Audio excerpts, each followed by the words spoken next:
It's been my ministry in the New Thought movement to really look and study at what's gone on in congregational ministries over time. And as James has mentioned, these times have necessitated this inquiry, because the reality is that 9 out of 10 congregational ministries are in decline. Decline is in terms of money.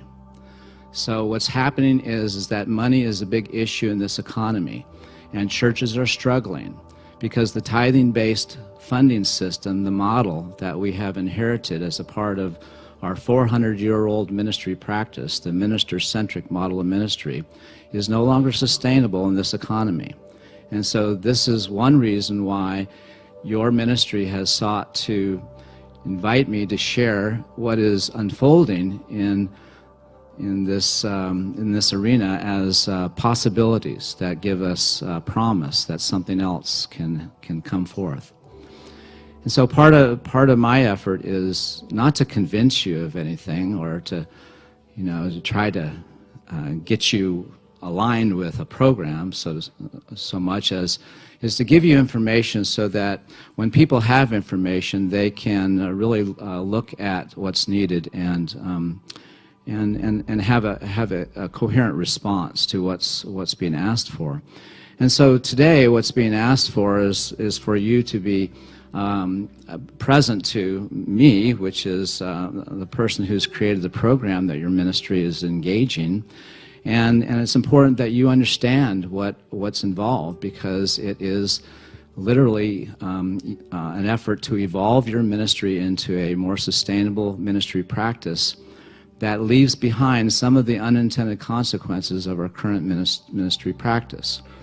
So in other words, the distinction between a minister-centric ministry practice and a mission-centric ministry practice is what we're describing in terms of our evolutionary process. Now, when I use the term mission-centric, that has an energy associated with it, and it can mean a number of different things. I'm using it in a very specific way, and I'll explain it in just a bit. But let me say a little bit more about what's happening in the world today, because it's important that you all know. And part of the challenge with the minister-centric ministry is that leadership has a tendency to do their best to protect the community from any undue stress and concern or worry. In other words, your leadership tries to insulate you from their worries, their concerns, their stress, their fears about the future. They haven't told you what's going on with them. And so part of the whole dynamic of evolving our church is reshaping how leadership and the community interact, so that there can be a partnership between the leaders and those of you who are in ownership of the future of Spiritual Life Center. And so part of the shift that we're talking about is making sure that the community is a partner with the leadership, but that can only happen if we're able to share information and that you're willing to receive it in the spirit in which it's given. And so right now in New Thought movement, what's happening is that we have a phenomenon according with respect to our aging demographics. As you probably know, there are people in your church that are in their mid-70s or older, right? You have people like that in your church? Anybody like that here? Okay. So you are a part of a demographic that's called the traditionals, or the greatest generation. And it just so happens that however old you are, in 13 years you'll be really a lot older. And the trends show that you'll be exiting the revenue stream for churches in 10 years. 10 years the traditionals go, the greatest generation. 23 years, the baby boomers are gone. Okay, those are the primary funding, that's a primary funding stream for congregational ministry. And so mainline Protestant religions have already predicted 23 Easters left. And they've done the math. It's just a mathematical thing. You just calculate the generations and they're on their way out. And then what do you have left? Hey, millennials. And Gen Xers and Gen Zs And so while there are folks still coming along, the millennials are going to represent almost 60% of the folks. You're going to have millennials around here for 50 or 60 years to contribute to the revenue stream. But the challenge is that the millennials, the Gen Xers, and bless you, and the Gen Zs, they don't play the same game in terms of funding churches. It's a total different thing for them. And if we don't have the capacity to align with the emerging cultures and adjust to what the trends are telling us about what's happening, what's unfolding, then we'll become another statistics. You know what I'm trying to say.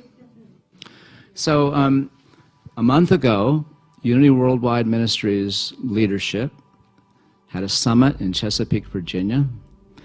And it was called their 2030 Summit, and it was all about surviving past 2030. This is what's going on in the New Thought movement today. And so the struggle is that on one hand, we don't want to alarm the movement and say, the sky is falling, because you look around and, well, there's nothing going on. I mean, it doesn't seem like there's concern. But when you talk to your leadership, you should talk to your leadership and ask them how much time they spend stressing about the future of this church, making ends meet. And because you perhaps don't know that that's what's going on, that is the unintended consequence of this ministry practice. That's part of why it's unsustainable, because there's a big disconnect.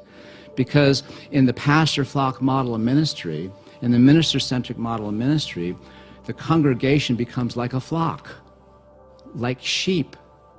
Not that you're sheep, of course you're not, but that's the kind of tradition that is congregational ministry. You know, we have this is where the clergy sit, there's where the community is, we have a separation here. You know, and so the new wave is not about the separation, it's not about the patriarchy, it's not about the family system dynamic. The new wave is all about us owning, you know, what we're trying to create together and being able to have a coherence around our intention to make a difference, as opposed to a coherence around whether or not we're attached to our identity and our past. Because I'm here to tell you that you're going to have to, if you're going to evolve and be sustainable, you're going to have to work through whatever baggage has accumulated as a part of these last 20 years. And so part of my role in the relationship between me and you as the community that I'm coaching is to help you enter into an intentional process of evolving your church into a more resilient and sustainable ministry practice. And who doesn't want that for your ministry? And by sustainable, I mean fundable. And that not tethered to our tithing-based system, because that's not sustainable. Right now, love offerings and tithes do not meet expenses, and therefore churches are spending more and more effort in fundraising, making up the deficit. Get used to that, because that's the new normal. You're going to have to do that more, not less. And it doesn't matter how many prosperity or tithing classes you teach. It doesn't make a dent. And so as we look at all the issues, and while the board has done a great job to make sure that you're not exposed to some of the stresses that they have signed up for because of their willingness to be in leadership, it nonetheless is necessary that you also share in owning what is happening in your ministry. And I am here to give you information so that ownership is something that you want to do because of who you are and who you've come here to be and what you want this ministry to become. And so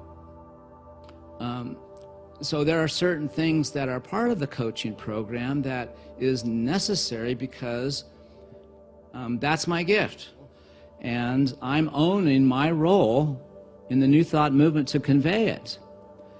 And so part of the coaching program that's a requirement, this is not non-negotiable component of participating in the Mission-centric ministry coaching program that I'm facilitating, is that you have to, in the course of my coaching program, use a temporary practice mission statement for the purpose of learning simply what it's like for the entire community to have a felt sense of embodying that fulfilled state of your purpose, and the stories to tell are abundant.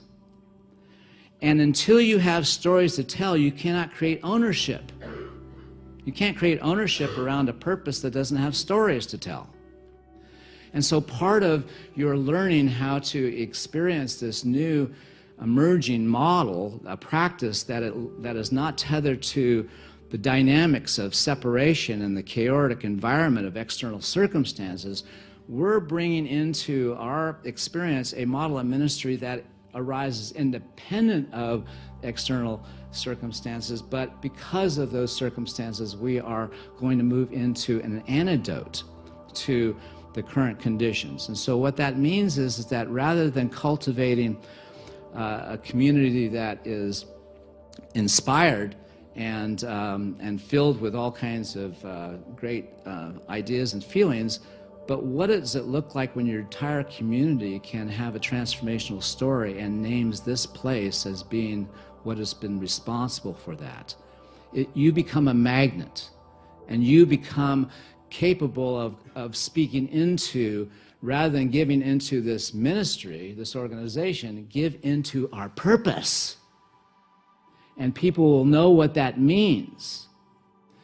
And so there is a possibility to bring a whole new renaissance to a ministry when it begins to shift its effort away from trying to get more, because you see, that's what the story of separation requires of us. The only way to deal with not enough is to get more. Bless you.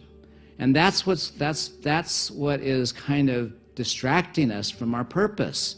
Right now, the reason why the New Thought movement is not on purpose, not able to fulfill their vision of what they know is possible, is because they're struggling with money. And when you're struggling with money, you're off purpose. So we're not going to be we're not going to be exacerbating the whole dynamic by continuing to try to get more. We're going to shift the whole paradigm of ministry, and it's going to be about being more. Not getting more, but about being more. And when people are invited to be more, and we begin to create a story around what that looks like in the context of owning what we're about as a community, and we can see that we can actually create a purpose and have stories to tell. Once we have that, and you are on a firm footing that is sustainable in terms of funding, if you feel a need to change your mission statement, go for it. I'll be gone. You can do whatever you like to do. But for the purpose of this coaching program, these 3 years, I'm going to invite you just to let me coach you into the experience that I'm trying to describe. And now I know that you have questions and concerns, and hopefully what I've been able to share has been able to help mitigate some of the rougher edges with respect to what you might be wondering.